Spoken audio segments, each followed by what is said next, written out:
Hello everyone, இன்றைக்கி ஃபுசிலி pasta எப்படி செய்யலான்னு பார்க்கலாம் வாங்க. அதுக்கு ஒரு கடையில் தண்ணி நல்லா கொதிச்சதும் பாஸ்தாவை ஆட் பண்ணிவிட்டு கூட தேவையான உப்பு, எண்ணெய் நல்லா சேர்த்துக்கோங்க. அப்போ தான் பாஸ்தா ஒட்டாமல் இருக்கும். தேவையான இன்க்ரீடியன்ட்ஸ் நல்லா நறுக்கின வெங்காயம், பூண்டு, வரமிளகா, கொடமிளகா, தேவையான உப்பு. பாஸ்தா ஒரு 15 மினிட்ஸ் வெந்ததும் அது கோல்ட் வாட்டரில் ரின்ஸ் பண்ணிக்கோங்க. இப்போ ஒரு கடாயில் 50 கிராம்ஸ் ஆஃப் பட்டர் சேர்த்து பட்டர் நல்லா மெல்ட் ஆனதும் அதில் நம்ம பொடியை நறுக்கி வச்சுருக்க பூண்டு சேர்த்து நல்லா வணக்கிக்கோங்க.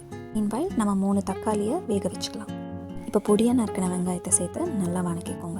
வெங்காயம் நல்லா வதங்கினதும் நம்ம பொடியை நறுக்கி வச்சுருக்க காஞ்ச மிளகாயை சேர்த்து நல்லா வணங்கிக்கலாம். இப்போ நம்ம பொடியை கட் பண்ணி வச்சுருக்க கேப்சிகமையும் சேர்த்து நல்லா வணக்கி விட்டுக்கோங்க. இப்போ தக்காளி வெந்ததும் அதோட தோல் நல்லா எடுத்துகிட்டு அரைச்சி எடுத்துக்கலாம். அரைச்ச பேஸ்ட்டை இது கூட ஆட் பண்ணி நல்லா வணக்கி விட்டுக்கோங்க.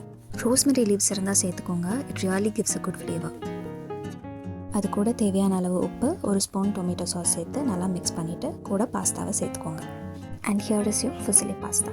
Thank you for watching.